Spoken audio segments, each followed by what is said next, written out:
Recording has started. Hello and good evening.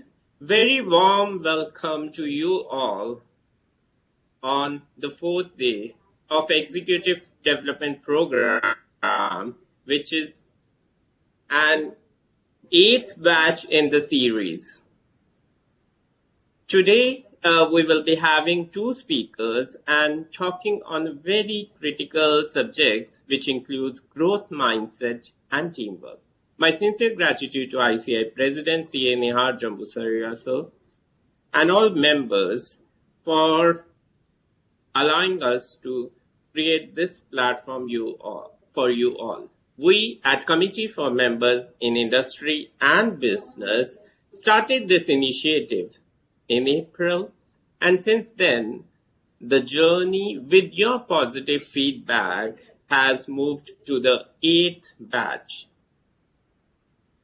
The sessions which have been undertaken have allowed all of us to extend our initiatives to improve our skills and to work towards the journey of growth and success. Our first speaker today is C.A. Raju, who is based out of Doha, Qatar, and he has been always very supportive to us. He is currently working as a Group CFO, and he started his career with a reputed firm in India and worked in various MNCs in leadership positions. He has experience of working in various sectors such as banking, manufacturing, trading, contracting, and retail sectors. He worked in senior management positions within 4 countries, namely India, Saudi Arabia, Dubai, and Qatar. He is someone who loves to mentor the young professionals. And I have seen him mentoring so many of our members, and he has a passion to give back to our members. We are very fortunate that we have such kind of experienced members who do not hesitate to make a difference with giving their time. So Raju, thank you so much. You have been always a great speaker. Your communication and leadership skills are exceptional. And this topic of growth mindset, which I have seen very beautifully covered in book Mindset by, I'm forgetting the name of author, Carol. I think it's one of the bestseller book. And it allowed me to understand some things, and I'm sure all the members must be keenly looking forward to what you have to share, and I'm also keenly looking forward to your session. Thank you once again, and I request all our members to virtually welcome our first speaker of the day, C.A. Singaraj. Over to you, Raj. Thank you very much. First of all, before starting, I would like to thank CMIB for this opportunity to share my experience with all of you. And of course, Mr. Prabhadeep and Ranganathan, who have been fantastic gentlemen, conducting the session after session or for a full week, seamlessly, kudos to them. And as Prabhadeep correctly said, that it's a payback time. Now, give back to the Institute what Institute has given to me. So I would like to state something in advance, saying that don't waste your time during this.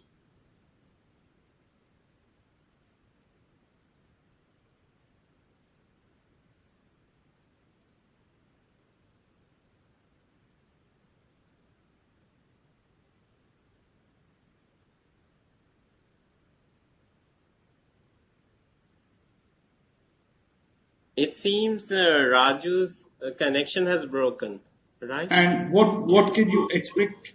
What can you expect from this session?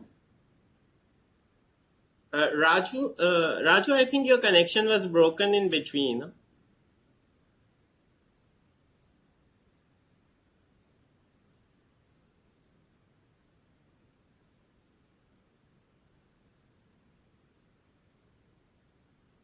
Nisarg? Nisarg, can you hear me? There's some problem with Raju's network, right? Yeah. Yeah, Raju, your network is not stable. It was breaking. Now it's fine. Yeah. Now it's okay? Yes, yes. Now it's fine, but Okay. it's again going down. Okay. You carry on. Carry on. Yeah. Okay. What will happen after this session is, as I said, don't take any notes. The recording will be there. You can watch at your own leisure and introspect for yourself for your own betterment. What you will get after listening to this session, you will make your parents proud of you. You will become a high achiever in your life. And people would love to seek your advice, to have you as their friend. What else do you want? Now, let me first congratulate each one of you for your tremendous success, you passing the CA exams, and I can say that this is just the starting of the journey. Don't think it's a destination. It's a starting of a long, successful career. Now, one good thing is all of you have persistence, tenacity, and dedication. Otherwise, you wouldn't have passed your CA exams. Because you have these strong qualities, you are able to clear it. Now, I have a question for all of you. Do you think you can have a successful career just by a CA certificate? First question. Second question. Do you think that if you do a good job, you would automatically be promoted to the higher levels? The most difficult thing in life is interacting with person to person. That is very important. Now, what I'm going to do is, I'm going to share my own personal story. It's a short one. I won't bore you too much. And then I will tell you what all lessons I learned from my life if I look back. And I don't want you also to commit the same mistakes. Okay, here we go. There we were. 3 brothers in a family. I was the middle one. And both my elder brother and my younger brother were engineers by profession. And for me, education meant everything other than books. I was so interested in playing every game which has a ball in it. I was least interested in studies. And in school, they actually gave me a nickname of Raju 35. You know why? Because as a child, I had a unique skill which none of the teachers or students could match. That was reading my own handwriting. So it was a pain and agony when the teachers got my paper, answer sheet. So what they used to do, they used to put 35 marks, which was the pass mark, so that next year another teacher has to go through a similar pain. So that is how I cleared my schoolings. And then when I came to now in our township, either you're an engineer or a doctor. That's about it. Otherwise, you're not recognized. So what I did, unfortunately, in engineering entrance, it was objective typed. So what I did, I had a strategy of guess and hope. You guess the answer and hope it's right. So when the results came in, my mother was eagerly seeing from the top and me from the bottom. Pretty soon I could find my number. And the look on my mother's face, I can never forget it till date. So, then it's not that I didn't try. I tried. I used to read a lot of competition success and all this for motivation and all that. But nothing worked. I had a love and hate relationship with the teachers. The teachers loved to see the back of me, and I used to hate the teachers for the marks which they gave me. I was so bad. And what happened after that? Based on my marks, I could not get an engineering seat. The only option was, okay, BCom by joining BCom. That's what exactly I've done. So, and the marks in BCom, same. I just barely got 52 or 53% like that. And then I could not get into MCom. So the only option is something, which you can say with prestige. CA, yeah, I'm CA, okay. So I joined the articleship for chartered accountancy. And then once I joined articles, some change happened in me. I worked like a man possessed, where I felt even sleeping was a waste of time. And I cleared in first attempts. Of course, my handwriting did help. Probably the invigilators also thought, we don't want to see it, let us push it through. So that's how I cleared my CA exams. And after that, I thought I was on top of the world. Then I joined A.F. Ferguson's in Bombay. Believe it or not, a BCom graduate who was working under me was actually dominating me. He was telling me what to do rather than it being the other way around. Now, me coming from South, I thought, I cannot communicate properly. I had that stigma in my mind. And they were like all over the place. So I was, out of blue, I was like fish out of water. I felt pretty uncomfortable. And then I had a career with various banks, industry. Then I went to Saudi, then I went to Dubai, and then Qatar. Now, I had several experiences of interacting with people and learning some communication skills in the way. Now, let me tell you one thing. It is very important in life that we turn the obstacles into opportunities. How do you do that? I have faced many difficult times in which I gave up. I thought, okay, this is not for me. That's something very easy, right? Sometimes we say, oh no, I cannot do this. I'm not good at it. Even before trying. Even before trying, we give up. We think this is not possible for us. So dear friends, remember, life is exciting. Life is fun when you take it head on. Head on means, it's not that you fight with everyone. That's not the case. Be enthusiastic about it. As opportunities come by, you take it with both the hands. Now, I'm really shocked, when I attend many Zoom meetings and people are so scared to even open their cameras. Just the other day, just 3-4 days back, we had a session, there were about 80 people. Only about 10 people opened the cameras. They were scared to open their cameras. Now imagine, you are in a situation, you don't involve yourself, you don't take a step forward. How can you expect to progress? It's very important that each one of us take that initiative in moving forward. So, first thing, never label yourself. Now, you might be wondering, how come this person who has scored so low marks could clear CA in first attempts? You know the strategy what I had? Remember, bag. B-A-G, bag. Now, I had, because the circumstances around me made me to have that belief in myself that, yes, I can do it. I can do it. I can perform it. I can achieve it. No problem. Now, is belief only sufficient for the growth? No. I need to act upon it. What action did I take? By spending about 18 hours on a daily basis before the exams. That was the action I took.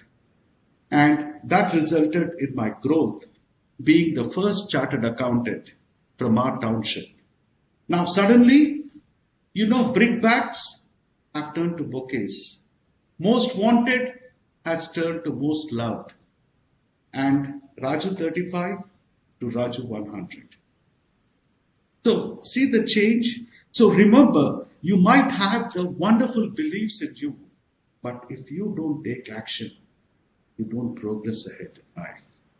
And let me tell you, each one of you have a unique talent, unique abilities. But if you don't utilize it, take the classic example of Vinod Kambli and Sachin Tendulkar. In fact, Kambli was much more talented than Tendulkar. But why did Tendulkar succeed and not Kambli? Ask yourself that question. Because in life, it requires a focused approach. A focused approach, and you need to be really, keep your priorities in mind. Now, when you take up the priorities, you need to ask yourself, when I'm doing something, is it something which is adding to my goal? Let's say that you are preparing for interviews, various interviews and all that. Your friends say, come, let's go for a movie. Now ask yourself, is that movie going to help you clear your interview? Does going out on a trip helping you for an interview? Ask yourself, prioritize. Now don't tell me that you don't have 24 hours are not sufficient. Common excuse, I don't have time. Come on, guys. There are people who are managing 25 companies, chairmen. They have time for the family. They have time for the business. Now, don't tell me that, okay, I don't have time for this. When you have passion, everything comes automatically. So remember, once you have a belief, you take the action which is required. Even if you fail, no problem. Because not everyone became successful in the first attempt, but at least you learn something. So for me, the process is important than the end result. Now imagine you're going to participate in Olympics, which have just concluded. Now you think that one defined day they wake up, okay, I'm going for Olympics, I'm going to participate. No, it's the process. See how the Indian cricket team have crossed many hurdles of winning overseas. You think it happened one day? Definitely not. They had Rahul Dravid who was coaching the under 25s and all that, and they had a structure in place. So in our life also, it is the structure, which is process, which is more important, not the end result. Okay, you might succeed, you might not succeed, no problem. But if you have the right process in place, every failure will be a stepping stone for greatness. And people will talk about you because you have achieved something in your life. So always remember, you might come across some difficult situations in the process. So when you come across them, how you look at it is extremely important. I will tell you a story of Major D.P. Singh. He was someone who in the Kargil war, there was a bomb blast and he lost his leg and he was close to death. And even till date, he has some pieces of the bullet within his body. And did he just lie down saying that this is my destiny? No, he did not lie down.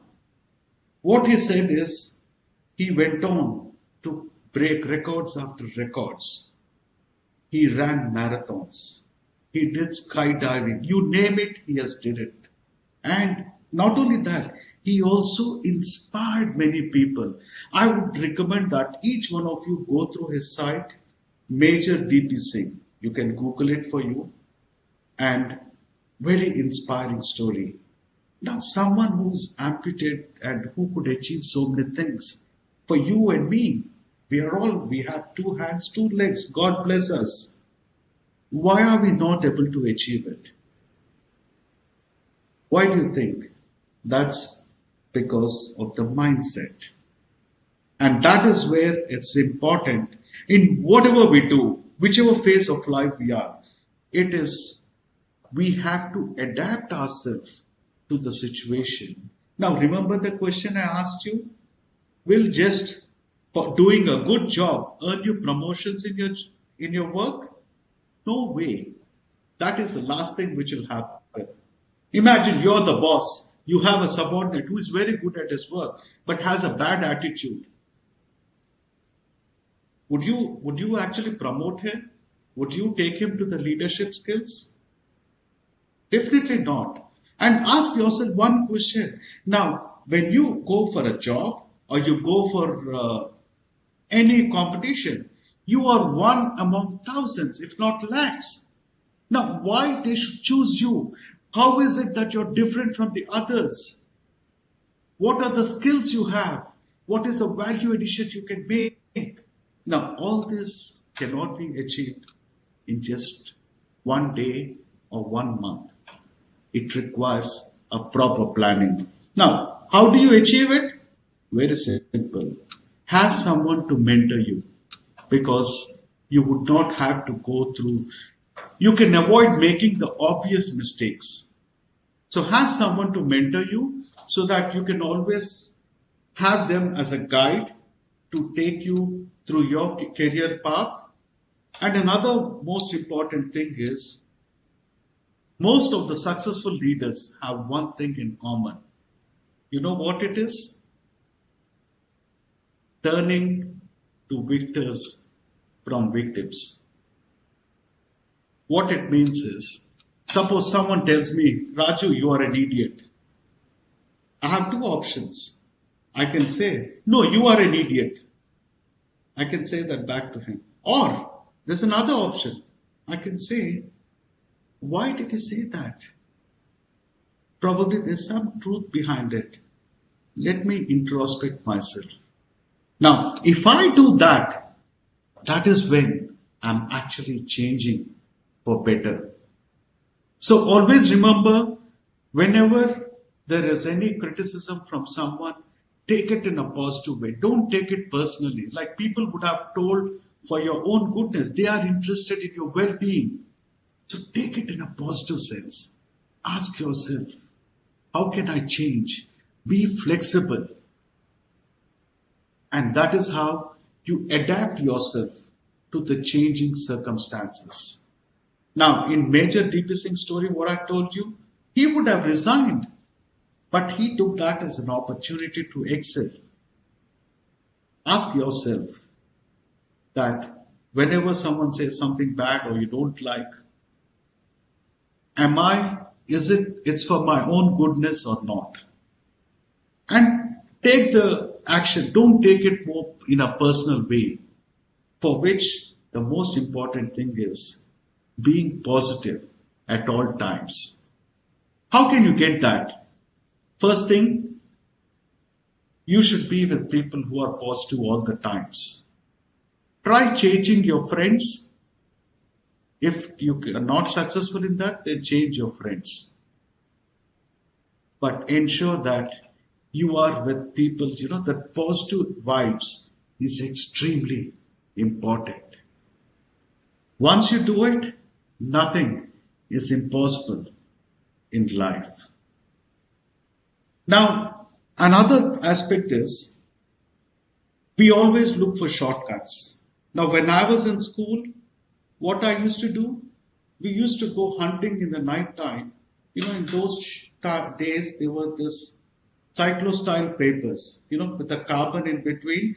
So in night time, we used to go hunting for the question sheets, the carbons, and then try to, so if you take a shortcut, remember, the pain now is a gain later.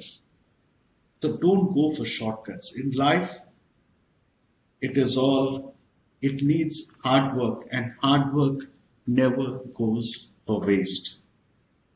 And equally important is, you should be enthusiastic in life, full of energy. Now ask yourself, would you be attracted to a person who is very gloomy, Yes, I'm very happy. Would you like to go to that person, or you would like to go with a person who is full of energy, life, enthusiasm, positivity? Ask yourself that question. You will know the answer. Now, when you expect others to be enthusiastic and full of energy, why can't you be that? The same thing also applies, right?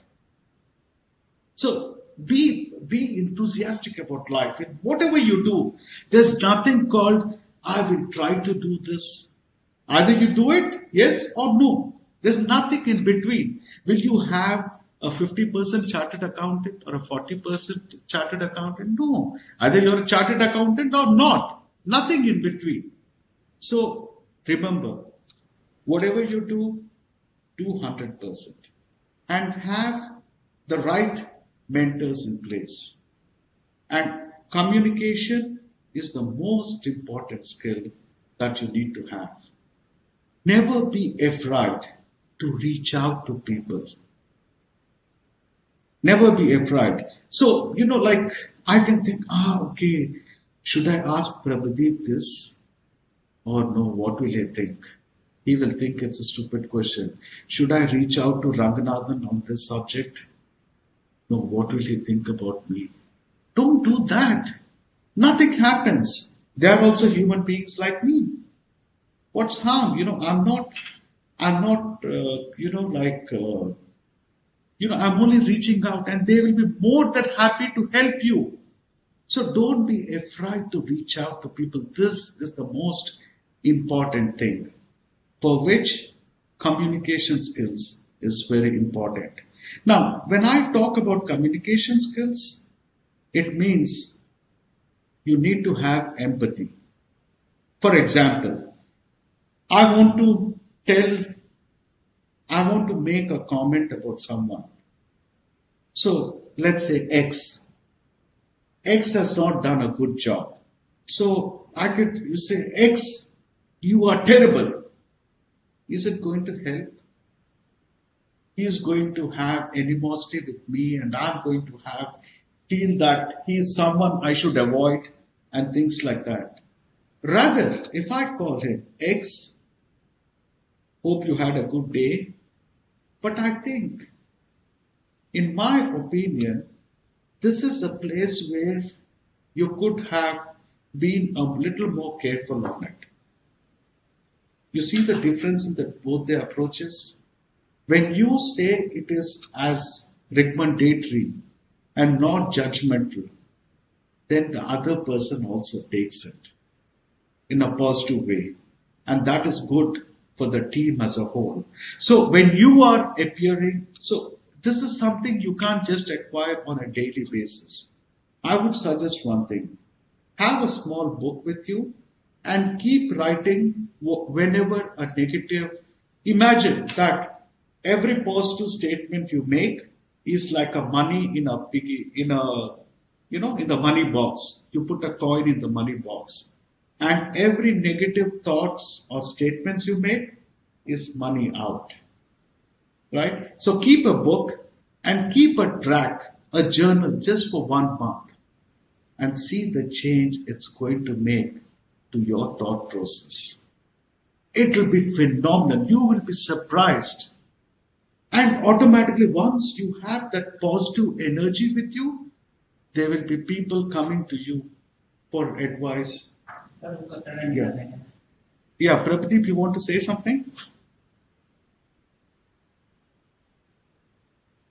Prabhadeep, no, singer. Nothing. Okay. You can continue. So, communication is extremely important. And how do you become a good communicator? The first step is you have to be a good listener, which is very important. Now, imagine if you go for an interview or something, don't start, showing off. Yeah. No. First, try to listen carefully to what the interviewer is asking you. And once you listen carefully, you can find out what they are really looking at. And when you attend the interview, it's extremely important. You have to be enthusiastic, energetic. Keep a smile on your face, even though your stomach is hurting. But keep a smile. That's very important because smile is a friendly reception. It's a friendly reception, and it's very important that you have that positivity in you. And the interview, irrespective of whatever answers you give, still they'll be impressed. They want people who are very receptive, energetic, and positive about any situation. So look at the positive side of things. So immediately what you need to do is start doing this. Write down all the positive things, write down all the negative things, and see the change it makes in your life. Now, I don't know how many of you actually learn about emotional intelligence, EI. This is a very important thing. Emotional intelligence means that if I have to interact with Prabhati or Mr. Ranganathan, now I need to know what they like and what they don't like. And accordingly, my conversation has to be based on that. Now imagine if I'm meeting both of them for the very first time. Now I don't know who they are, right? So what I need to do, I need to listen to them carefully, what they are saying. So based on that, accordingly, my discussion should take place, which means you're showing respect and you're showing interest in the other persons. So emotional intelligence is basically, it is knowing what triggers the emotions in the other person. So this is an extremely important thing. I would recommend each one of you to go through it. And it's very easy. Even for yourself, you can make a journal where you write down what makes you angry, what makes you sad, what makes you excited. Keep a journal of that. Once you do it, let me tell you, you will be in complete control of yourself. Once you conquer yourself, you can conquer the world. Take it from me. You are in complete control of emotions. Now ask yourself, would you like to approach a person who is very disturbed, rugged, and angry? Or would you like to approach a person who is friendly, who is smiling always, who is positive, who gives you solutions? The second type, right? The same thing. Always ensure that you have those people who are very friendly and try to cultivate that personality for yourself. That's very important. And you always have a look at the bigger picture. Whenever you're doing something, ask yourself, why? Why am I doing it? Don't do it because your boss has asked you to do it. Ask why. If I'm doing this, look at the bigger picture. It's related to what? And that's related to what? Once you know that, then the job becomes easy. And remember, there are like 100 ways to fail. There are 100 ways of doing anything in a better way. Now, suppose when you take up your first job, don't think that you will get, this is very routine, this is mundane, this is boring. Never, no. Think yourself, this is exciting. Now, ask why. Okay, what is the result? Why I'm doing this, for what? And then you will be surprised that our minds are so powerful. If you know the end result of what you're going to achieve from this activity, then you will come up with various creative ways of doing the same thing in a different way. So it's very important that you learn the different ways of being creative. Now, there are some little exercises for being creative. Like, for example, try writing with both right hand and left hand. That will improve your creativity. Now, another way is that suppose when you're walking, ensure that when your right leg is forward, your right hand also goes forward. And the same thing, left leg, left hand. So try doing it. I mean to say, not now, don't walk out of the session, but you can do it later. But try it. These are ways in which you improve your creativity. And comfort zone. That is something very important, where don't do something because you're very comfortable with that. It's very easy. Don't think that, okay, this is something I'm capable of, let me finish it fast, let me go into this. So generally the human psychology says that they do the jobs which is very easy first, and those which cannot be done, we procrastinate. Look back into your life. You will find many examples where things have been postponed because you don't like it. And what a person with a growth mindset does, he will take up the most challenging first. Because he knows if he does the difficult thing first, because by doing difficult things, that is how you improve in life. He is not comfortable sitting in a chair, in a comfort zone. No, he always wants to stretch his comfort zone. And whenever you face a difficult question, situation, or people, tell yourself this one thing. Only because God has a confidence that you can do it, He has given that difficult situation to you. You are the chosen one. Tell yourself this one and see the amount of energy which comes within you. And that is how you differentiate yourself from your competition. That is how you will acquire more skills. And always update yourself. Don't be in the shell saying that, okay, this is what it is. No. Start doing things. You might make a mistake. No problem. No problem. But at least you grow up in your life. Now, what I will do is that now, whenever you actually make a mistake, don't feel guilty about it. Be open about it. Admit, yes, I made a mistake. The other person, in fact, will appreciate for your candidness. So, remember, when you go for your interviews, it's very important you're very enthusiastic, you're positive, you have a smile on your face, and have a mentor. That is extremely important. And it's also necessary that you do your proper background. When you get some things which you don't know, say, no problem. Don't fear saying, what if I say yes and I commit myself? Commit yourself and do it. No problem. You get it wrong. Second time, you get it right. Look at the bigger picture. And once you do this, I tell you, you will achieve greater heights within a short period of time. Because you are doing something which others were scared to do. You are doing something while others are sleeping in the comfort of the blanket. You are burning the midnight oil for a better tomorrow.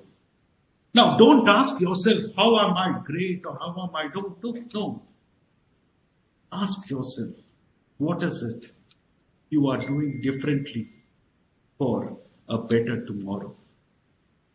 It might take time, no problem. But once that change happens within you, with the growth mindset, I will tell you, you will be surprised at yourself. Now, let me share some amazing experience. I don't know if all of you had the same thing. When I was appearing for the CA exams, which was once upon a time, and I was thinking, okay, once the exams are over, come, freak out, it's coolness and all that. But after the results, after clearing the exams, I was missing the process. I was missing the I was missing the, how do you work towards, you have a rigorous plan, you're constantly ticked on, and being idle was something out of place. So it's very important to have a process in place. Now, when I joined for Prabhadeep, can I share my screen? Yes, you can share, Raju. Your screen Yeah. you can share. Yeah, I'm trying to.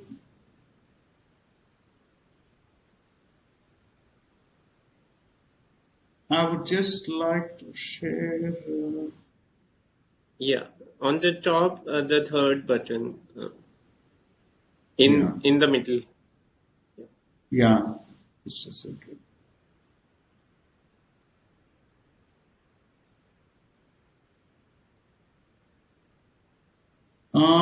You cannot. Can you see my screen? Yes, I can see. Yeah. So now this is just a picture of the accolades I have in communication, sports, and all that. Now imagine if someone like me can do it.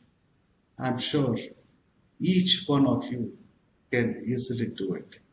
But for which it's important to have a positive mindset in your mind. And I will also share with you my contact details. You can see it, Pradeep, on the screen. Yes, your screen is gray, Raju. Earlier we were able to see the picture. Yes. Okay. Yeah, now that same picture. Now you can. Okay, I will try to share it once. I'll try to share it once again. Now you can see. Yes. Yeah, so these are my contact details. You can take a snap with your mobile. And what I'm doing is, like Prabhadeep has said, I'm actually coaching about 35 people, like in terms of, trying to help them out and build their careers. And also, whenever there's some meetings about communication, all that, I keep inviting, putting them in a group. So you can get in touch with me on this. And I would be glad to help you out. So I will just recap of what I've just told you right now is that I would read out the 13 most important things which is necessary for a growth mindset. First one, don't label yourself.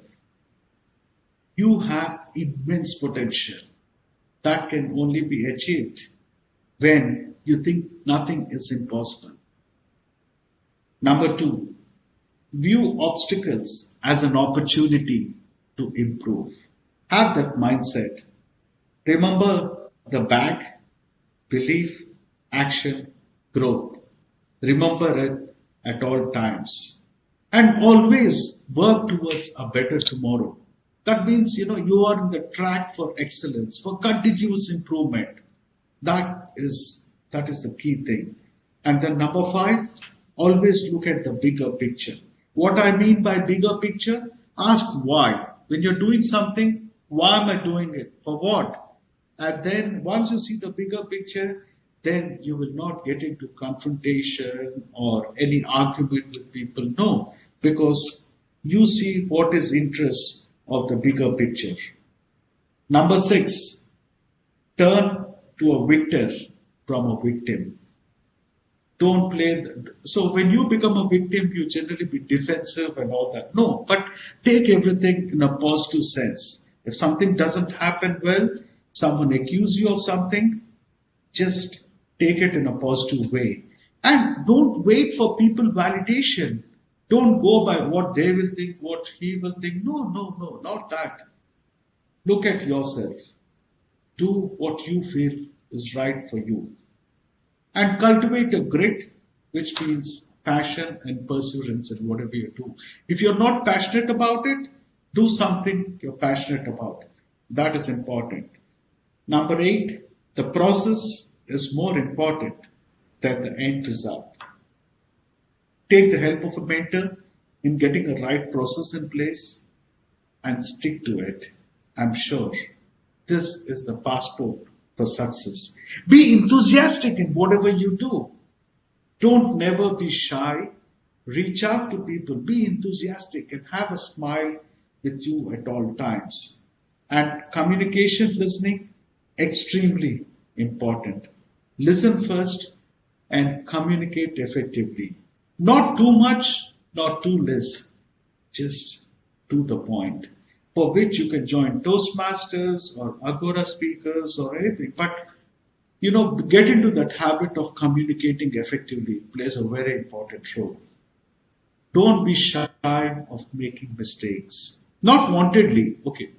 First of all, if a person doesn't make any mistake, that means he's not doing anything. So even if you make a mistake, it's okay. Be frank, admit about it, and that would be a stepping stone for success. And emotional intelligence, extremely important. Keep a track of what triggers your various emotions. In this way, when you do it, you can conquer yourself. Once you conquer yourself, you can conquer the world. And you will develop a pleasing personality where you're receptive to change, you're adaptable to change, you change in line with the circumstances, and you're not at a fixed mindset. Once you do it, no one can stop your progression ahead in life. So as I said, getting a job is easy, but putting in a good performance day in, day out is the difficult thing.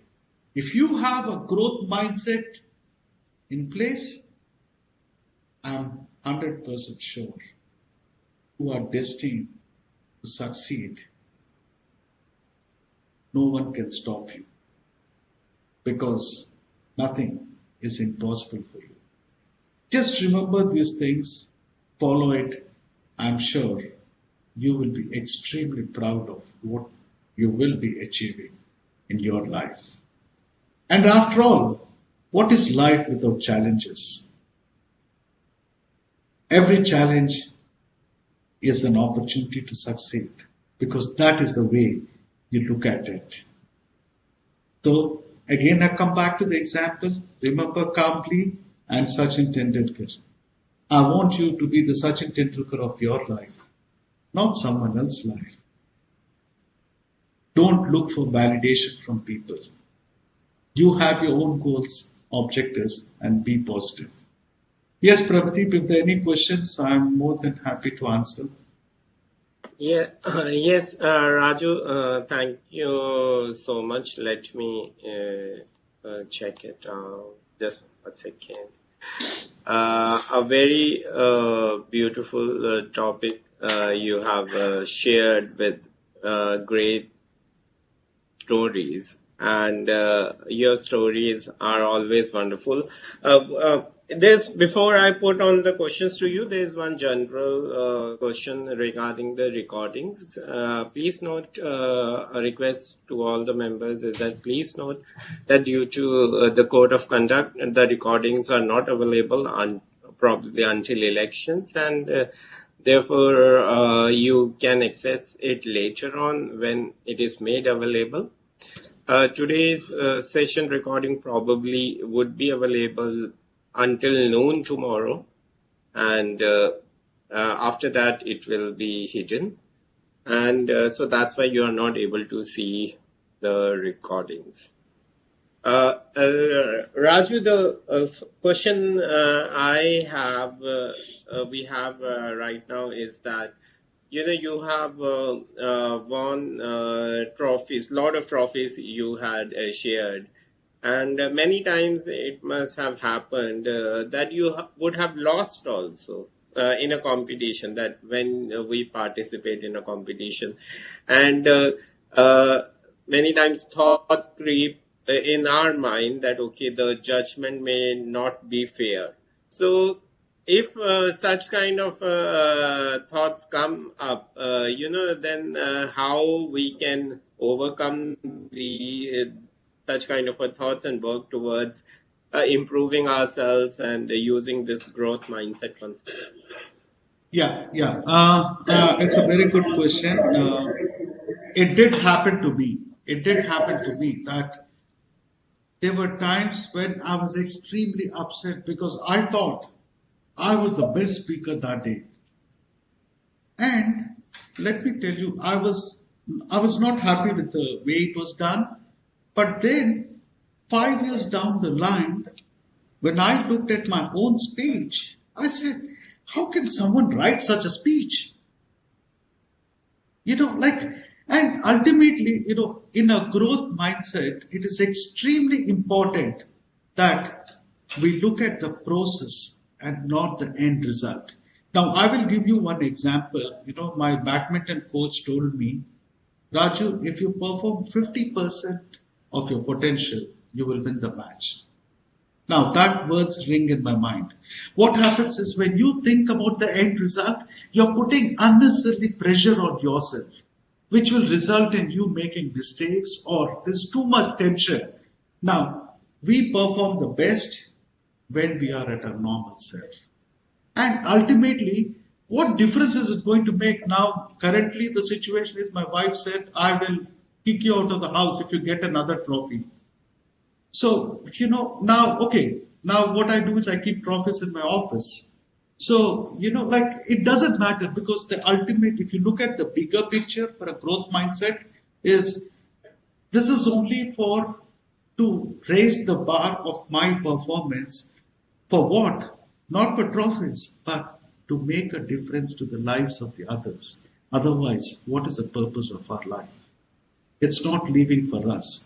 It is living for others. That is the bigger picture I mentioned in the growth mindset.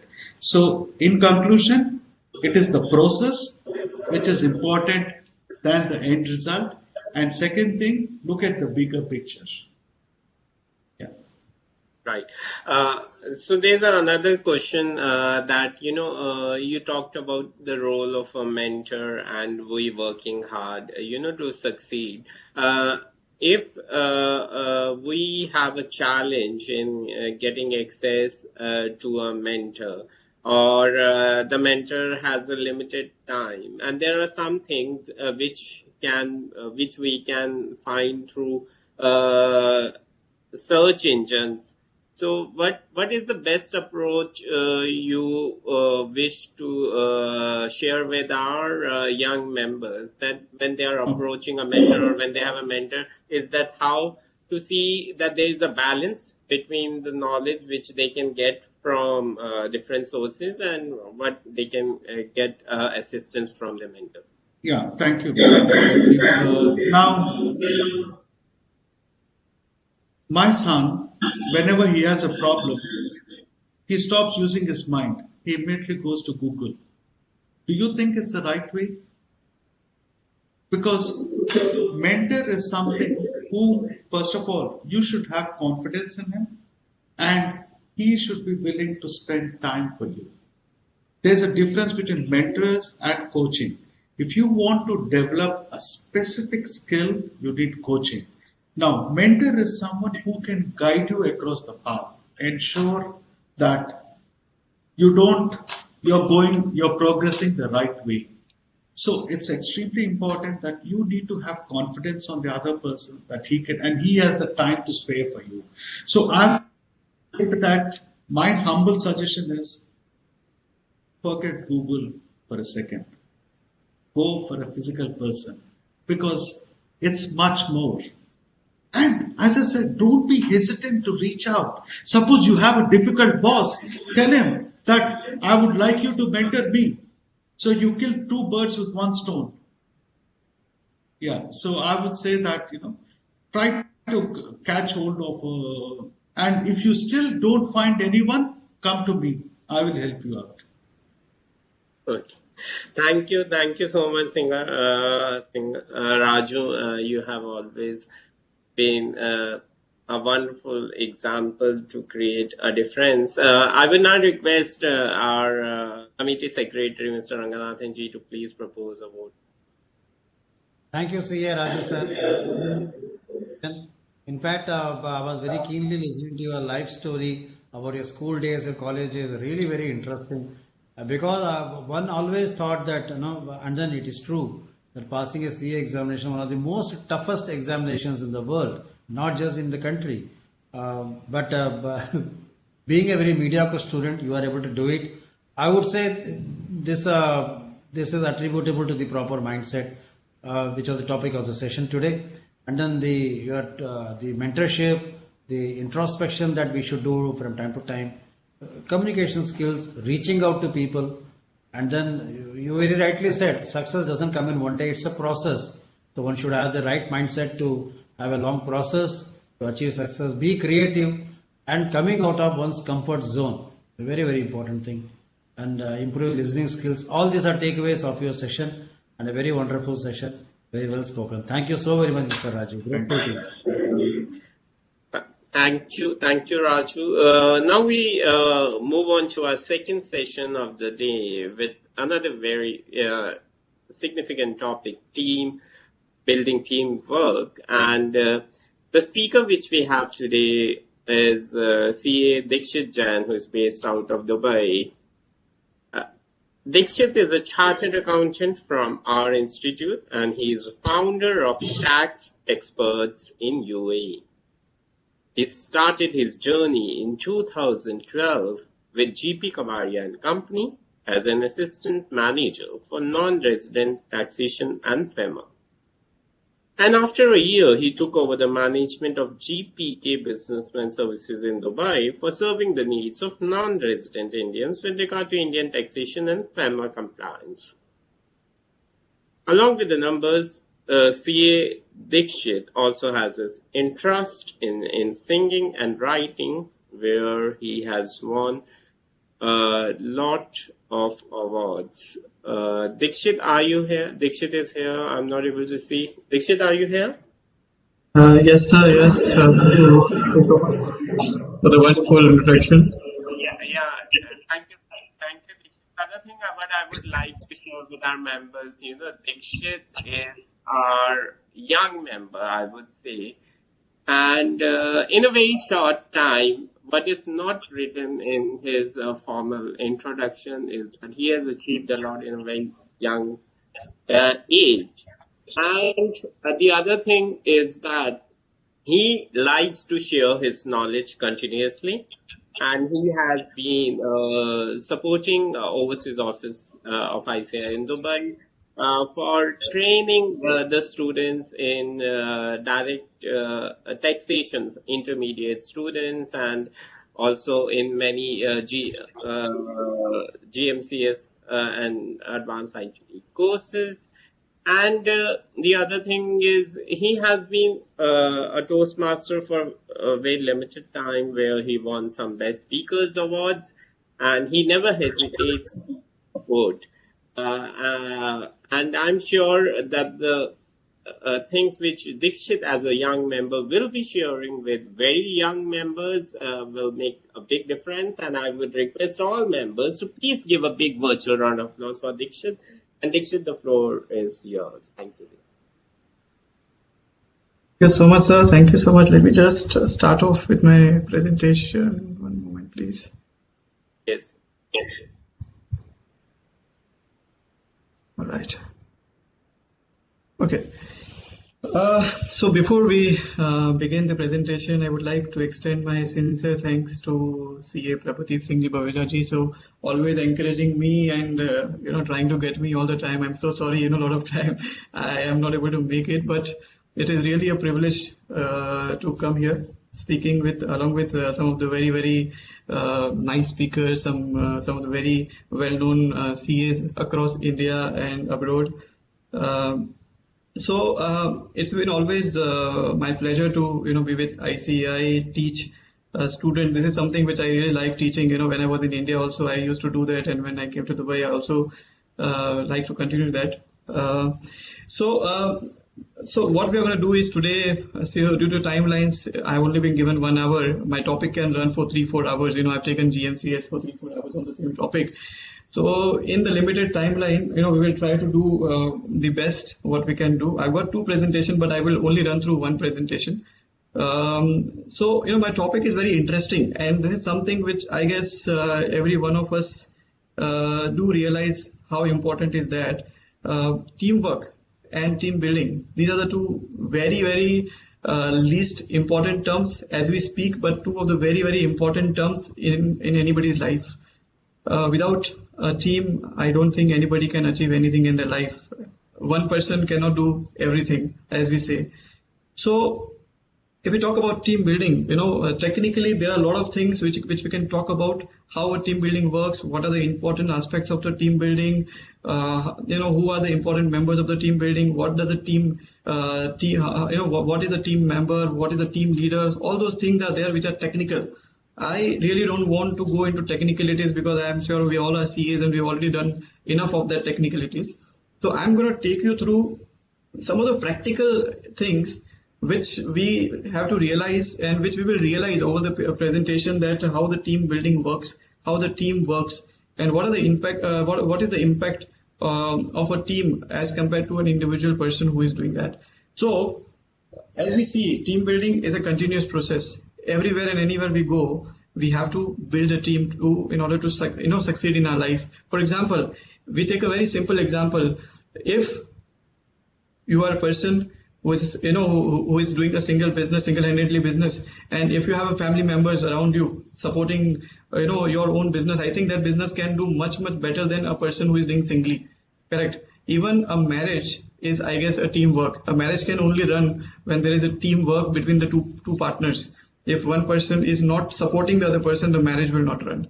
So everything and anything in our life depends on something called as teamwork.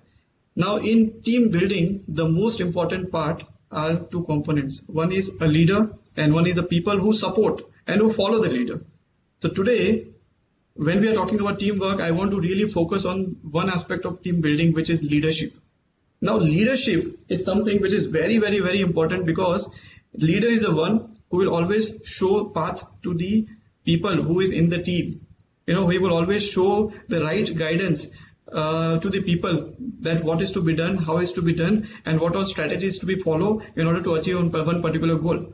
Like there are a lot of people who know a lot of things, but they can't execute because they don't have the right guidance.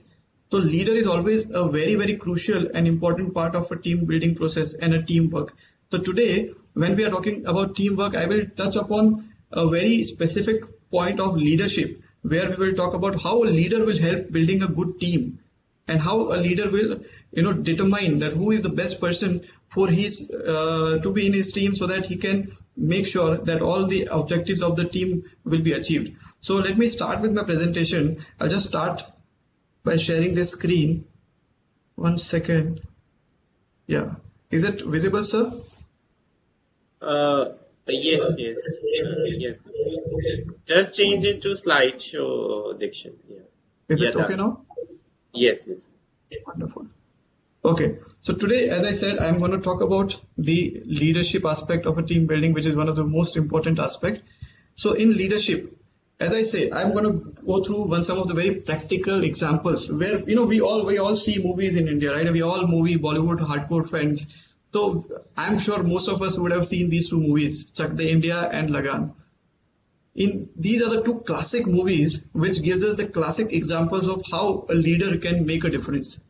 Now, in these two movies, there are two inherent messages, two hidden messages given in these movies, which I'm not sure everybody would have noticed or not. Both the movies revolve around two leaders. One leader is Amir Khan in Lagan, and another leader is Shah Rukh Khan in Chak De India. Now, let us, when we are going to talk about teamwork and the leadership, let us go through the two people, these two leaders, how they have changed their teams, how they have won their goals, what did they do differently, and how these two leaders are different in their own ways, and whether we can follow the same thing in our lives, whether we can be one of them or we can be another one of them. So, as we know, there are two people. One is Bhuvan from Lagan and one is Kabir Khan from Chak De India. Correct. Both are the leaders for the respective teams, but both have different roles. Now, if I ask a simple question, why these are two leaders, but why the roles are different, the answer would be very simple. One leader was playing from the front, means he was inside the team, he was leading from the front, and he was showing his team that this is how it has to be done. And the other leader, which is Kabir Khan from Chak De India, he was not in the team, but he was being outside the team, but still guiding the team that how it is to be done. in both the ways, the goal was same. The goal was to win. The goal was to win. So as I said and as I speak, I can very clearly say there are two types of leader. One is the leader who plays from the front. He is inside the team and he shows the path to the team by himself performing it. And the other leader, he has got a lot of experience. He is outside the team. He is not playing with the team, but he will show all the right guidance to the team out of his experience, and he will tell the team that how this goal is to be achieved. Now, this is what we are going to do. We are going to compare these two leaders and how they have achieved their goals, how they build the team. That is what we are going to talk about here. So, this is just a disclaimer that please don't laugh. This is more of an educational presentation, but we are talking about movies. But yeah, as I said, no, I don't want to go into technicalities. I want to be really practical. So when we talk about practical, I think movies are something which gives interest to the students also. So that's the reason I'm taking this presentation today. All right. So let's talk about the first part, which is Bhuvan's role in Lagan movie. I think everyone would have seen the movie Lagan, right? Now, why this movie is so extraordinary? What is there in that movie? So let us go through this presentation. Let's try to understand what is this which makes this movie very extraordinary for ordinary people. So Lagan is about the people, average people who has nothing in their life, who have lost all their hopes, and they have no reason to live. They were under the British rule, and when they were paying a lot of taxes, the Lagan at that time, the British rulers came and said, okay, we will double, triple your Lagans if you do this and if you don't do this. So the only way you can save the taxes for Lagan is by way of playing a game of cricket with us and beating us in that game of cricket. So when this challenge was put to the people of that village, everybody was afraid because nobody had ever played that game. But only one person over there had a belief, even 1% belief or 0.1% belief, that if we are able to pull off this victory against this British, we will be able to go away with all the taxes what we pay. In fact, they will leave our village. And if we lose, we are anyways paying 2 times Lagan, we will pay 3 times. So this is the worst case scenario, right? So the first quality of leader is the person who sees the opportunity in every simple thing. Here, Bhuvan saw the opportunity. This is one chance to fight with this British. The fight can be in the way of game of cricket, and he saw that opportunity. So the leader's first quality is to see the opportunity in every aspect of their life. So this is where Bhuvan saw the opportunity that even if there's a 1% chance of beating these guys in this game of cricket, I will take that chance, because if I don't take a chance, I'm anyways losing. So taking the chance in your life is very important. This is the first quality you see in this movie from Bhuvan. Now, Bhuvan is a very courageous young man who leads an unskilled team against all the odds against the goal to reach the goal. He's an excellent example of a great leader. Now let's talk about Chak De India, Kabir Khan. Now we are doing a comparison between both of them, and then we will take it up to the next level. So in Chak De India, Kabir Khan. Now what was Kabir Khan's role? Chak De India is not just about sports. It's like more of an emotion. I mean, everybody would have cried at that song when India won the gold. Even today, when the Olympics were going on, India won the gold, everybody was celebrating. So this was that story where everyone was connected to the sports. Even today, we are all connected to the sports. So the best part of this movie is it is realistic and more believable. It talks about leadership, teamwork, and the taste of success. Kabir Khan is a newly appointed coach of India's national women's hockey team, a former captain of the Indian hockey team. Now he's forgotten. It is Kabir Khan's chance to get himself, his country and his team to the winning stand once again. But this time all he gets is a bunch of girls who do not really believe in playing for glory, victory and the country. He has a team that lacks the spirit. Kabir shakes them to wake up the winning spirit. The girls, however, have their own interests. They are more into other things than playing hockey. Kabir motivates them to look beyond these ordinary things and play the game for the pride, glory, victory. Thus, Kabir proved to be a great leader. Now, now, as I said, Bhuvan and Kabir Khan both are leaders.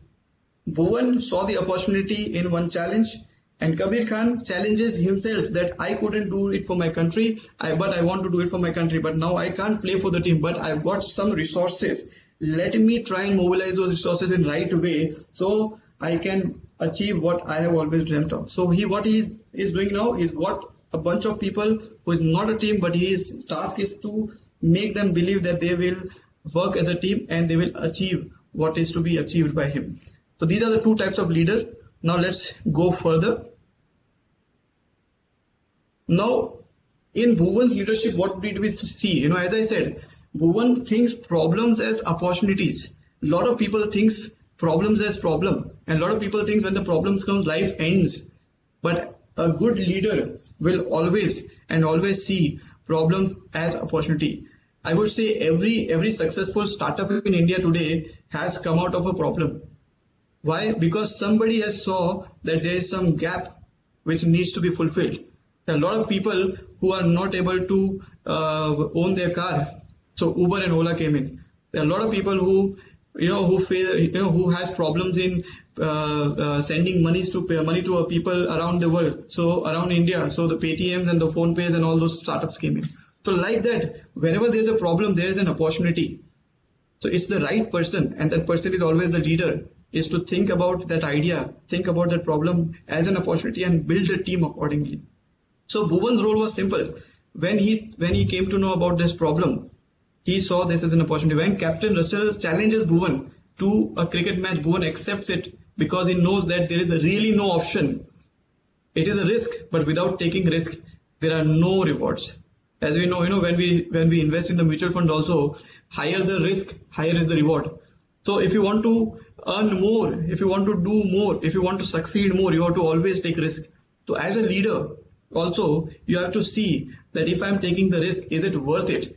If that risk is worth it, the leader will always take that risk. So Bhuvan was one kind of a leader because he knew that if I don't take a risk, I will never have any other chance. This is my chance to make a team, win this game of cricket for my village, and that's how we can show the world that we are able to do that without even having that excellence in us. Second quality of leadership in Bhuvan's captaincy: dream big and define the goal. Now this is the leader's role. Bhuvan accepted the challenge. His dream was 3 years of no tax. So the dream of Bhuvan was 3 years of no tax. Every leader will have a dream. It may have seemed unrealistic or even improbable, but then that's what the dream is. What we dream is always unrealistic. People dream of many things which may not be possible also. That is what the dreams are, right? The leader's job is to make sure that he conveys his dream to the other team members so that they can work all together for that dream.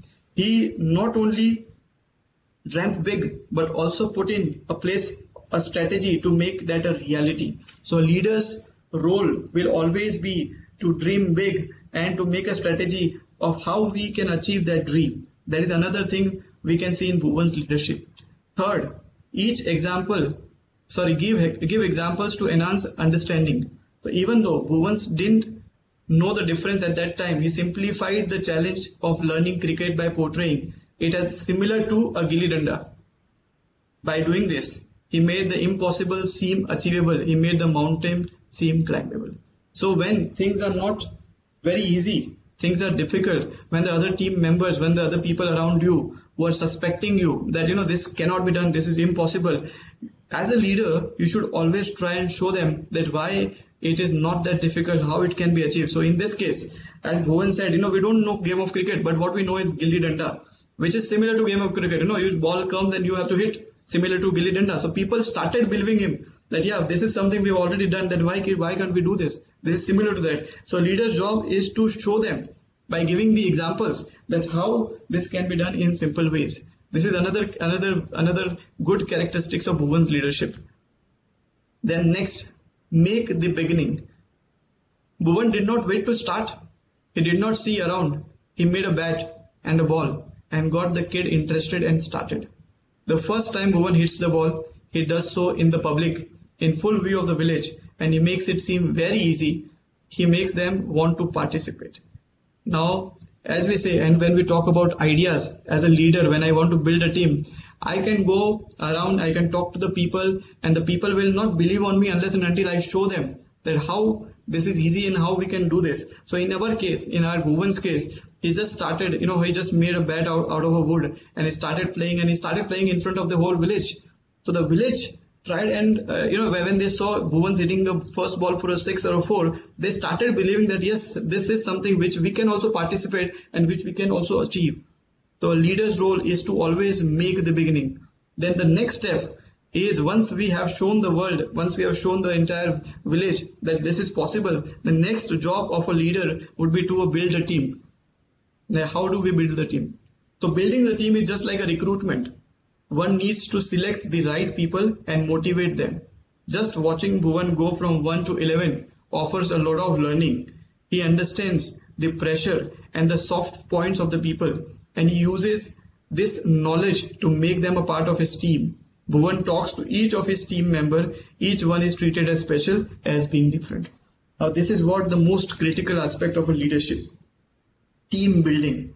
So a leader is one person who will recruit, who will go to each and every person, who will see the real talent, the hidden talent in each and every person, and that is how he will build that team. The team is always built from the special people, or from the people who will make the team special. So this is how the next thing Bhuvan did in his leadership, that he went around the village, he saw people, he practiced with them, and he saw what is the right talent, what is the special talent in that person, and he recruited those people in that team. That's how we make the team. That's how we build the team. Then the next job of a leader is to allocate the roles of each person in the team, like what a team player is going to do. So this is another good criteria of a team success. If each person in your team knows their role very well, then a team can never be a failure. For example, in a cricket team, when you are playing, if let's say Zahir Khan knows that he has to bowl and he has to take wickets, then he will do that job. But if we tell Zahir Khan to open, for the team and make a century, then he will fail. So allocating the roles to every person in the team is very, very important. And allocation of the roles should be based on their talents and their skills. We can't just force them to do something which they are not expert of. So when a leader comes in and when he's making a team, for a particular goal, he has to see that which person can do what job, and accordingly he has to allocate the roles. This is very, very important aspect of a teamwork and team success. So in this case, Bhuvan assigns the responsibilities to each of his people. Just getting people on board is not good enough. People will come on your board, but if they don't know the roles, the team will never be built. They will just sit on the board. That's it. They have to be told what is the goal. Just as a hand consists of a thumb and 4 fingers, a team consists of different individuals. The objective is to make them all work together like a feast, like a team. So, team will only be successful when each and every person in the team knows their role properly. If anyone in the team doesn't know the role, the team might just fail. So it's very, very important for a team and every team member to work properly in coordination. And in that coordination will only come when every individual in the team knows their role perfectly, knows their role, without any doubts. So this is another good aspect of Bhuvan leadership, where he did define the roles of each and every team member.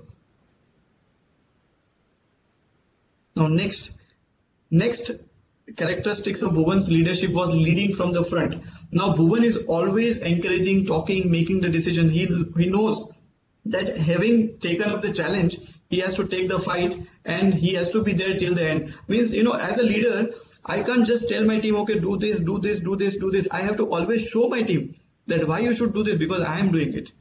Unless and until I perform, unless and until I show my team that this is how I do, the team might not be motivated. So a leader has to always perform from the front.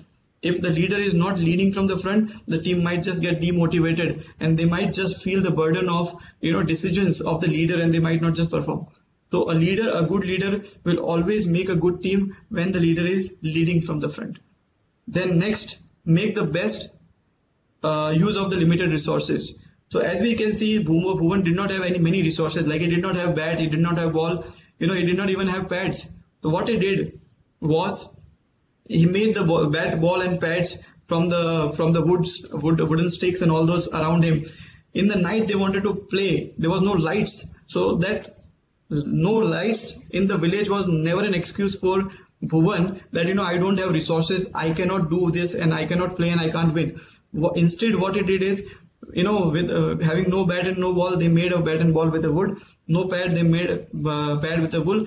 But for the lights, he gathered a whole village, and the village came with what we call mashals, and they created the lights. So a leader knows how to use the limited resource in the best possible way. This is another very important aspect of a leadership and team building. Then it's all about the team spirit. A team can only win. There can be a good team. There can be allocations.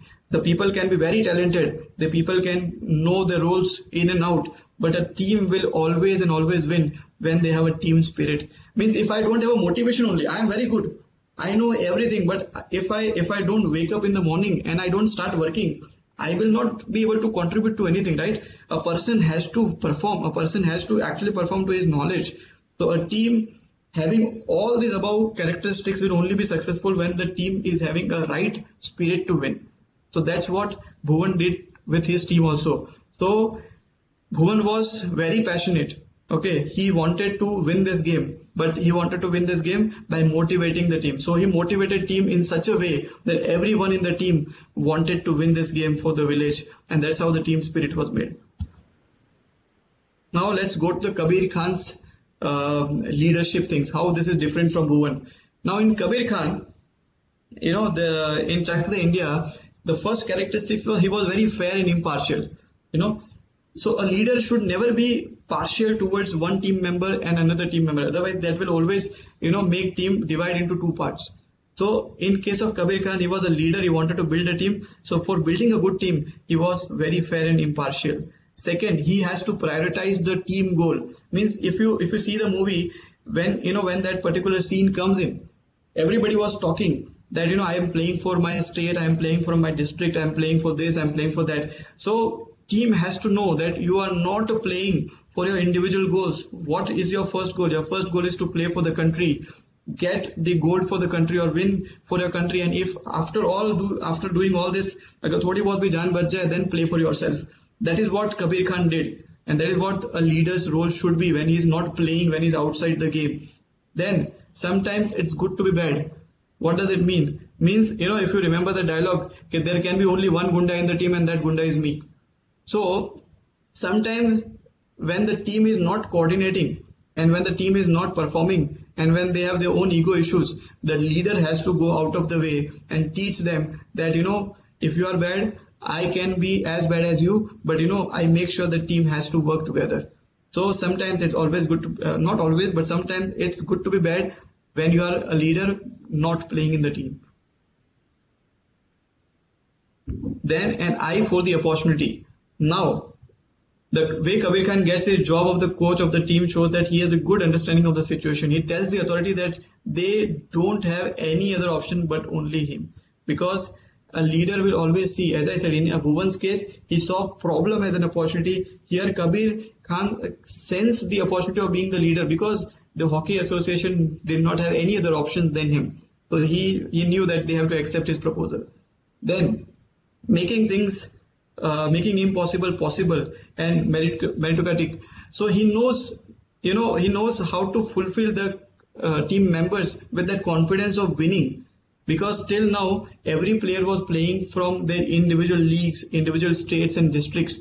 They were doing well there. But when it comes to a team, when many people come from different background, different states, everyone will have their own differences. So this was Kabir Khan's duty, and this was Kabir Khan's leadership, which actually made them work together. And this is how they said that, this is your job, you have to play from here and you have to play from there. So a good leader will always make sure that every team member coordinates with each other and they know what is going to be their role. They cannot be playing for themselves. They have to play for the team because team's goal is much, much bigger and larger than individual goal. So this is what another Kabir Khan's characteristics. Now, function of leadership, as I said, as we talk about these two leaders, so these two leaders have been doing these three things. First thing was they build and maintain the team. Then they develop the individual and then they achieve the task. So for any team to succeed, there is a leader required and the leader has to make sure these three things are coordinated. What are the three things? They have to develop one individual, they have to build a team and then maintain the team and then they achieving the task. So these are the three functions of the leadership. Same thing. Then there is always an upward spiral of the leadership that you learn, you commit, you learn, you commit, you learn, you commit, and finally you do. That's what you have to do. So always and always, leadership is all about learning and making team aware about your learning and making team aware about the new developments and how this can be done and how people should coordinate with each other. So the rule for success for any team is to learn, commit, and finally once you are confident, do that. Then only you will be successful. But if you go in hurry without realizing and without knowing your roles and without knowing your responsibilities, if you just do it, you will always fail. Now these are some of the differences between these two leaders. When we are talking about leaders, because without a leader, the team cannot work. So Kabir Khan was an outward leader. As I said, he was not playing inside the team, and Bhuvan was an inside leader. Kabir Khan was exemplar and he was exemplar, means he was creative innovator and he was always on the standards. Then what are the similarities? We saw the differences between the two people, but there are some similarities also. Now what are the similarities? Kabir Khan and Bhuvan both knows the changing demands, the need and priorities, and accordingly they change the game. Accordingly they can flex the game. They have good management of conflicts and they both are great motivators. A leader is one who can lay a firm foundation with the bricks others have thrown at him. Thank you. Thank you so much, sir. So I think this is all what I can present in such a short time. I've tried my best to... Dixit, we still have half an hour to go for your we have still half an hour. I thought it is 6 o'clock. No. Sorry, sir. Only 30 minutes have gone, so you can still share I can take my other presentation as well? Yes, you can take. Okay. Yeah, please do. I'm sure I'm not boring anybody here. No, it was really very interesting. Extremely interesting. Thank you, sir. So let me just get the other presentation. In fact, I wanted to do that first but due to timelines, I couldn't do that. But now we have half an hour, so we can do some of that.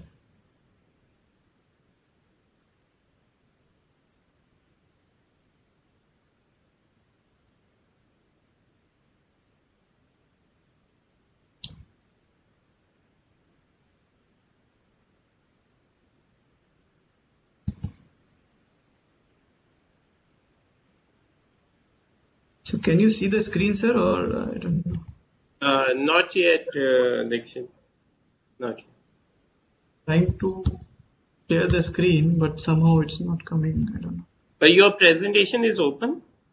The other one which you have to... Yeah, it's open. Okay, so after you... Now you try. Oh, no, when I'm clicking on share screen, it doesn't take me anywhere. Okay, just one moment. Nisar, can you hear me? Can you please guide speaker Dixitji that on sharing is getting some technical issue?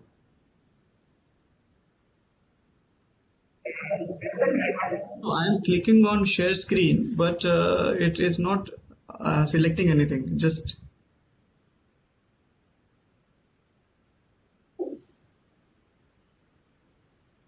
okay, let me do that. 1 second.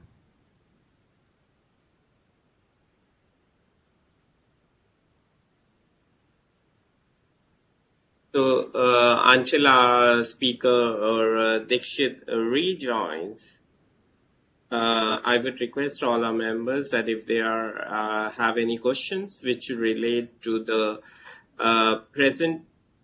presentation which our speaker has shared now, the thoughts which have shared now, request you to please use the window to put the questions which you can put towards the end of the presentation. Towards the end of the session, we will take those questions. And Dixit is back. Yes, Dixit, we can see your presentation. You can see my presentation? Your video is off, actually. Can you check on that? 1 second. I'm actually trying to connect, but somehow, I don't know. One second.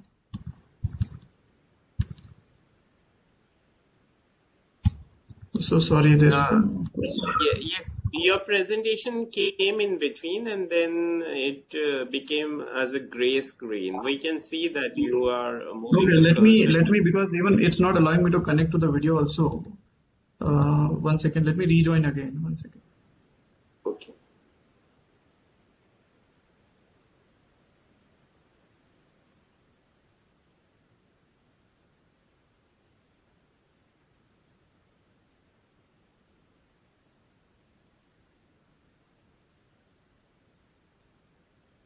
Ranganathanji, would you like to share in between about campus programs and the awards, Can you see me, sir? Constructing awards? Yeah. Yes, Yeah, certainly, now yes. it's Okay. But I Can you think, see the presentation? oh yeah, screen has yes, got connected. Yes, fine. yes. Now you can carry on, Dixit. Okay, sir. Thank you. So sorry for this technical problem. So do we have some time left? So I'm finished with my presentation. So there's another presentation which is very long. I don't think I will be able to complete that in this time. But we will try to touch base with some of the very important aspects of team building, some technical terms of team building. We will try to understand that. So what is teamwork and team building? So teamwork, of course, we know that the teamwork is a concept of people coming together as a team. So when more than one people or individuals come together, or companies or whatever you call, they come together for a particular goal, that organization will be called as a team, and what they do is teamwork. Now, what is a team player? A team player is someone who is able to get along with their colleagues and work together in cohesive group. And what is team building? The team building is a process of establishing and developing a greater sense of collaboration and trust between the members. So these are some of the technical definitions, which are the standard definitions given in the books, which I'm talking about. Now, this is something which I do when I take my take my sessions in MCS and all. So I always tell the class, from these objects, can you make a story of a team building and teamwork? So that's what they do generally, but we don't have to do it here. Now, why should we be a team? Now, very important question is why people should form a team. What is there in the team that what we can't do individually? So the answer is, when staff use their skills and knowledge together, the result is stronger agency that can fulfill its mission. Now, this is the statement not given by me. It is given in some book to provide accurate information that would assist individual in achieving a better quality of life. People working together can sustain the enthusiasm and lend support needed to complete the work of each program. Now, this is the reason we should be a team, because when multiple people come together, they come with different oceans of knowledge. They can tell you different things. May it be their culture, may it be their skills, may it be any other new thing. So when you meet multiple people and when these people start working with you, you will always learn from each other. That's the reason we should always have a team, because we will learn from each other. How does a team works the best? A team succeeds when its members have following: a commitment to the common objectives, defined roles and responsibilities, effective decisions, systems, communication and work procedures, and good personal relationships. So when a team is formed, as we know, the meaning of the team is multiple people coming together for a particular goal. So when a team is built, that team will always work the best, or the team will always be successful when its member will have a commitment to the common objective. Means my objective is to win. Win what? Win gold. If everyone in the team is going towards the same objective, working towards the same objective, then a team will always be successful. Their members have their defined roles and responsibilities, as we saw in the leadership presentation also, that each and every person should know their roles and responsibilities. And then there is an effective system of decision making, communication, the work procedures. Now, communication within the team members is very important. And then good personal relationship. Every member in the team should have good relationship with each other. If they fight, if they don't like each other, and if they don't talk properly to each other, the team might not work to its best. Now, team morale depends on multiple things. Now, what are these things? Team morale means when a team will perform in the best possible way, how the team is feeling. The team morale will depend on the support, the resources, the communication, and the personalities. So if a team is getting good support, good resources, the communication within the team is very good, and the team people have a good personality, intellectual personalities, then also the team will work the best. Now, teamwork skills. Now, when you're making a team, every team should have these skills. What are the skills? Listen, question, persuade, respect, help, share, and participate. So each and every person, even in their life, if they want to be successful, they have to listen to people. If they don't understand, they have to question the people. If they don't agree, you have to persuade it. You have to respect each other. You have to help each other. You have to share your knowledge, and you have to participate in the problems. Then only a team will be successful. So every team has to have these skills in order to be successful. Now, there are multiple stages which are involved in building a good team. So these are the stages which are very interesting. And if anybody, they want to make a team, even in their corporate lives, if they follow these stages, I think they will be able to make a good team. Now, what are these stages of team building? First stage is called as forming. The second stage is called as storming. The third stage is called as norming. And the fourth stage is called as performing. These are the four very, very critical stages of a team building. So every successful team has to go through each of these stages one by one. Now we will go through what is forming, what is storming, what is norming, and what is performing also, so that we understand how a team is built. Stage 1, which is forming. Now what is forming? The team, how do we form? As the word says forming, we have to form a team. Now how we form a team? The team has to define a problem. Everyone has to agree on the goals and formulate strategies for tackling the task. Determine the challenges and identifies information needed. Individuals take certain roles and develop trust and communication. So the first stage is forming. In the forming stage, we define a problem, that why do we want people to come together? The first stage is forming stage, when we define the problem. Once we define the problem, then we identify the individuals, we formulate these strategies, we tell them their certain roles, and then when we talk about the goals and the and what is to be achieved from the team, we talk to each other, we develop a trust and the communication. So this is first thing which we do in the forming stage. Now in the forming stage, the first person who will come to our knowledge with the leader, because the leader is the one who will always identify the right people for the team. Any company around the world or any new startup which has become a unicorn, this is one person who is the leader, who has identified right people for the businesses. They have taken the business to another level. So the first stage will always have a critical role of a leader. Now, leader's role we have already done in detail. Leader's role is to encourage and maintain open communication. Leads by setting good example, motivates and inspires team members, helps the team focus on the task, facilitates problem solving in collaboration, maintain healthy group dynamics, encourages creativity and risk taking, recognizes and celebrates team members' contribution. So these are the important role of a team leader, because in the very initial stage, if a team leader fails to do that, he will not be able to create a good team. So these are the things a leader should do in the very first stage of forming. Now, when we are in the forming stage, every member is a new member. Every team player is a new team player. Now, leader knows his responsibility, but the other team member also needs to formally or informally take their roles. Now, how they can take the roles? Sometimes they can take on their own. Sometimes they have to realize after listening to the leader. Now, the roles can be defined in multiple ways. Means in a team, people can take multiple roles. First role can be initiator. Means someone who suggests new idea. One or more people can have this role at a time. So in the forming stage, let's say we have a group of 5 people. One person can always initiate the talk within the group. Now the talk can be related to a new idea. So the first person, one or more people can take this role of initiator. Recorder. This person records whatever ideas a team member may have. It is important that this person quote a team member accurately and not edit or evaluate them. So in the team, as I said, there are 5 people in the team. First person has initiated the idea.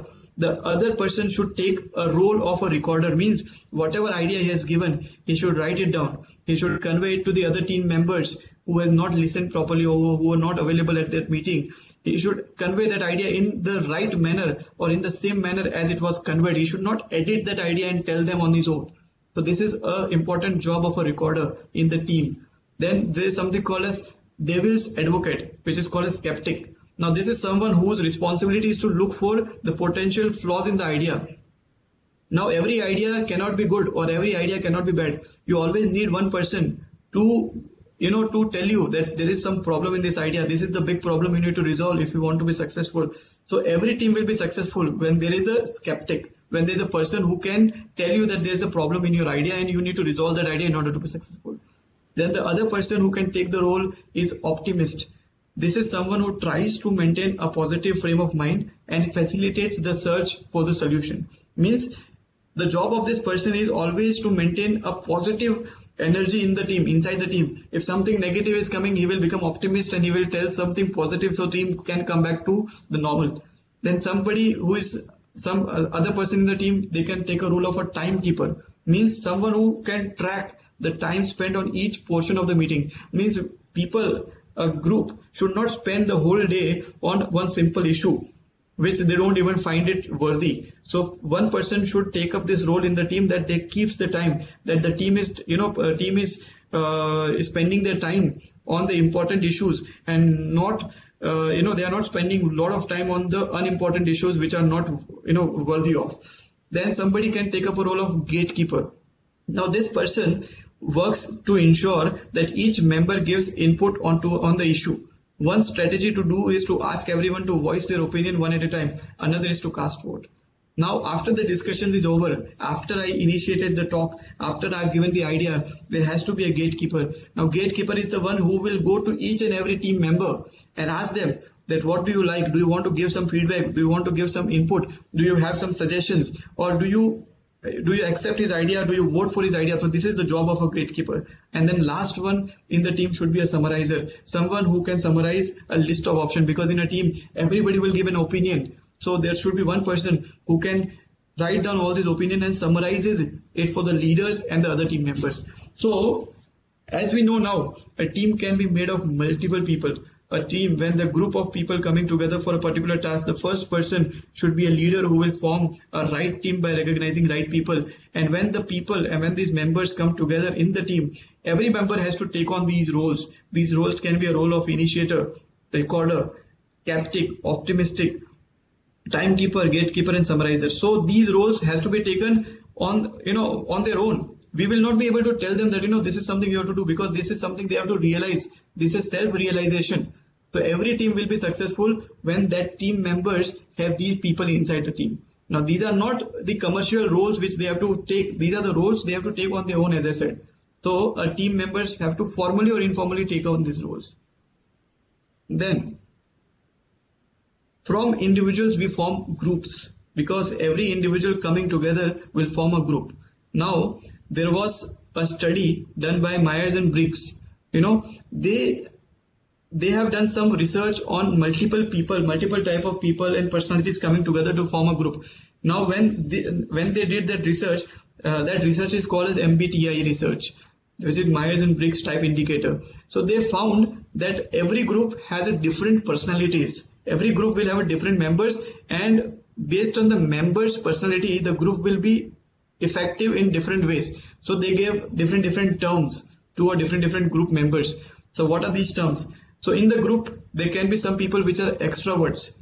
In the group there can be some people which are introverts. Some people are sensors. Some people are intuitive.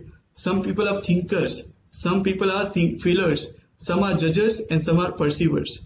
So we have given code words to each of them. Now, depending on what kind of a person you are, which you will do a self-judgment, you will give a type to yourself, like whether you are extroverts or introverts. So depending on, we do a voting or we do some sort of exercise in the team, and they will tell on their own that I am extrovert, I am introvert, I am feeler, I am thinker, I am judger, and then you will give a code word to that group. That code word can be ESTJ, ENTJ, INF, depending on the people. So E means extrovert, I means introvert, S means sensor. So like that, depending on the multiple people, when they give their vote that I am that kind of person, you will give that type of name to that group. Now we know that MBTI has given certain parameters of recognizing individual who form a group. Now we don't know what is extrovert, we don't know what is introvert. So how do I tell that I am extrovert or introvert? So for that I need to first know what is these terms. Correct. So what is extrovert? Extrovert is a person who need to think a lot. They are great explainers, but they may overwhelm others. So extroverts are these kind of people who thinks a lot. They explain in a great way, but they and they overwhelm the other people also. And who are introverts? They need time to process. They are great concentration, but they may not be heard. Means these people have great concentration, but they when they speak, people may not hear them. So in a group there can be two type of people. One is that they can explain in a way that every person will be obeying them. Every person will be okay listening to them. And some people are introverts who will think, who will concentrate, but when they talk, people may not hear them. So you have to decide what kind of a person you are, whether you are extroverts or you are introvert. Then what is intuitive or sensors? So intuitive is a person who sees a big picture. We always say see a big picture. They have they see the connections between the people, and they may make mistakes in carrying out plans. Means they do things very in a hurry where they do it fast, but they always see a great pictures and they see the connections. Now who are sensors? Sensors are great executors, but they miss big pictures relative importance. So now with these two definitions, you need to also give yourself whether you are intuitive or you are sensor. Then next, thinker and feeler. So thinker is a person who is skillful at understanding how anything can work. A feeler means knows why something matters. Means thinker is a person who already knows, he will understand everything and he will be skillful at executing that thing. And feeler means he will only know that if it hurts, why it hurts, but he might not take any action. So these are the two types of people in the group. Again, you have to make, you have to tell yourself that what kind of person you are in this. Then what is a judger and what is a perceiver? Judger is a person who is good at schedules, plans and completion. He makes decisions easily or rather quickly, but he may overlook some vital issues while making the decisions. And the perceiver is a person who is always curious, wants more knowledge, but may not get around to the acting. So these are the two types of people in the team. Again, now we have to also judge ourselves whether we are judger or perceiver depending on these definitions. So there is one website which you can go on and take the personality test. Means what kind of person you are, whether you are a judger, whether you are a thinker, whether you are a perceiver, or what kind of person you are. These are the two websites you can go and take personality tests. Then the next stage after the forming, as I said, forming stage is a stage where a leader will identify the individual and form a good team, and the team people will also take up their roles. Now the next stage is storming. Now during the storming stage, team members will realize that the task is more difficult than they imagine. Because in the storming stage, they will actually come to know that what is to be done. In the forming stage, they will only told, okay, aapko aisa karna hai. But in the storming stage, they will actually come to know what is to be done. So they will then imagine that, what we have thought, the task is going to be more difficult. Then they may have fluctuations in the attitude about the chances of success. So when they know things we thought in reality is more difficult, then they will also feel that, success of this particular task is like little less, we may not succeed in this. Then maybe resistance to the task or have poor collaboration. So in the storming stage, these things can happen to the team members. So, sorry, what is the presentation?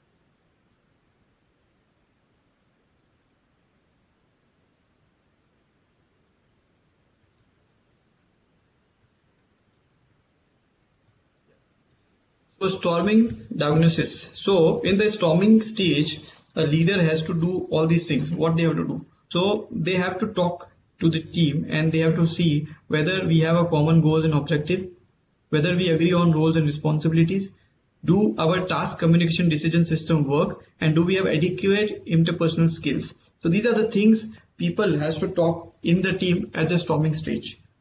Then there might be some conflict while we talk to the team members, while they are talking about the team goals, there will be some conflicts. So how you negotiate with that conflict, that also comes in the storming stage.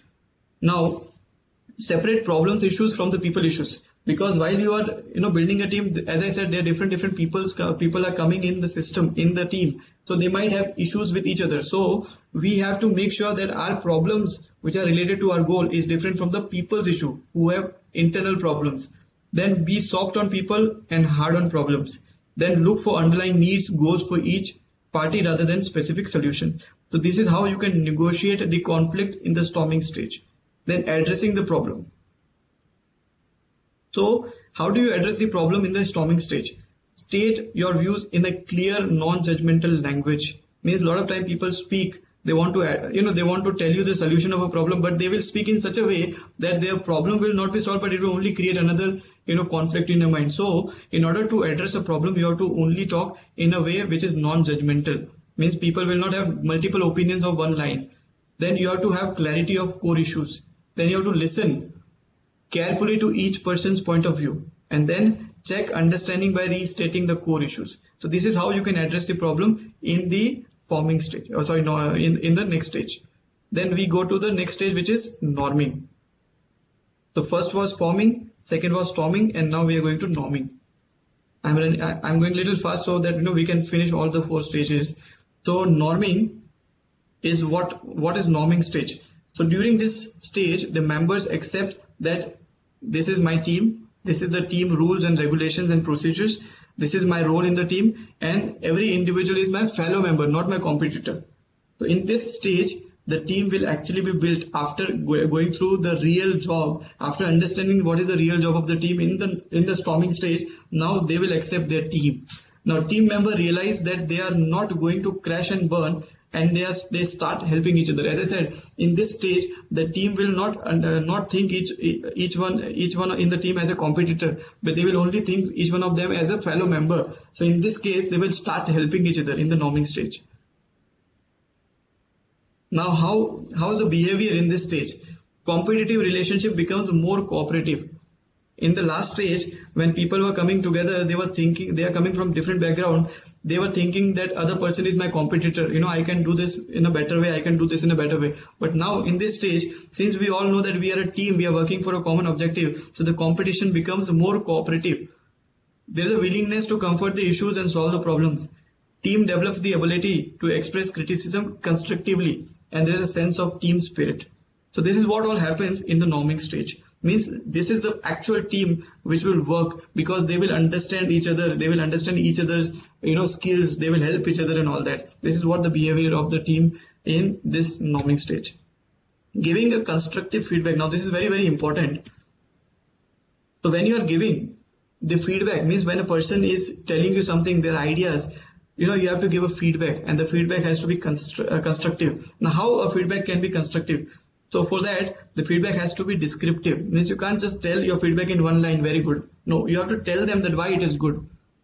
Don't use labels. Means you just don't use one, tagline, as I said. Don't exaggerate. Means don't talk in a way that, the person just goes, overconfident and he will not be able to perform the way he wanted to. Then don't be judgmental and speak for yourself. So this is how you can give a constructive feedback so that the team can work in a right way and everybody is motivated. Now in the same line of constructive feedback, this is all giving constructive feedback, use I message. Means when I'm giving a feedback, I should say that this is what I feel. I should not go and tell the other team member this is what he is saying or this is what he feels, because he may not take it in a that way what he wanted to convey. So a constructive feedback will always be a good feedback when you are using the I messages. Means I message means not from the iPhone. It means I message means from myself. I have to give my own feedback, my own judgment. Then restrict your feedback to the things for certain.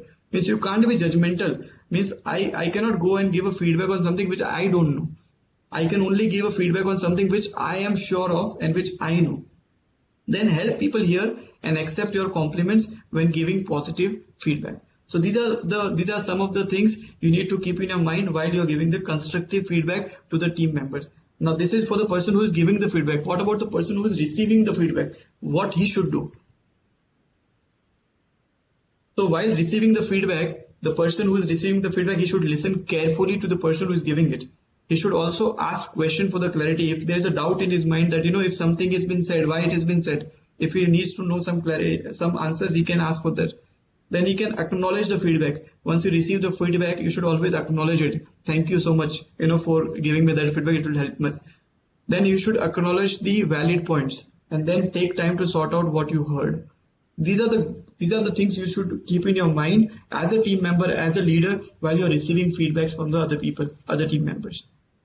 And the last stage of team building is called as performing. So as I said, there are 4 stages of team building. First was forming, then storming, then norming, and the last one is actual performing. Now what is this stage? In this stage, the team members have gained insight into the personal and team processes. Now in this stage, everybody knows what is team all about. A better understanding of each other's strengths and weaknesses. Everybody knows whose strength is what and whose weakness is what. Gained the ability to prevent or work through group conflict and resolve the differences. Now everybody can resolve their own differences within the group, and developed a close attachment to the team. So when you are working with multiple people for a longer period of time, you will always, develop some close attachment, some attachment with those people. So in this stage, all this will happen. Now, what is the recipe of a successful team? Commitment to the shared goals and objective. So every team member, if they are committed for a common objective, then the team will always be successful. Clearly defined roles and responsibilities.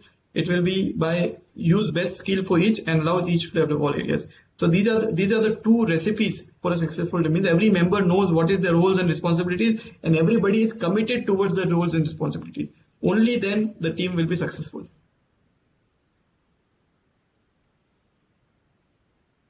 Then, effective system and processes means in a team to be successful, there has to be a clear communication within the team.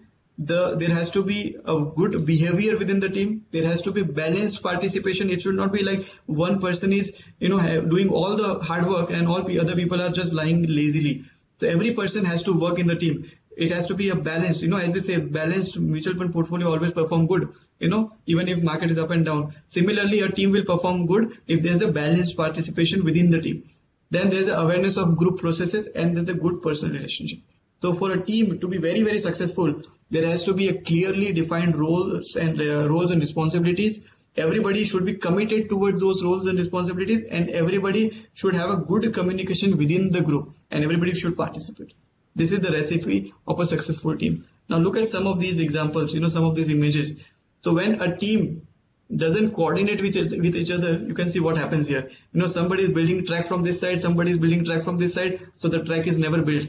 So this is a classic image of a miscoordination. Every team member can help. Means when people are there, multiple people are there, each one can be helpful. It's not like, one person can only help. Every person can help. You can see this.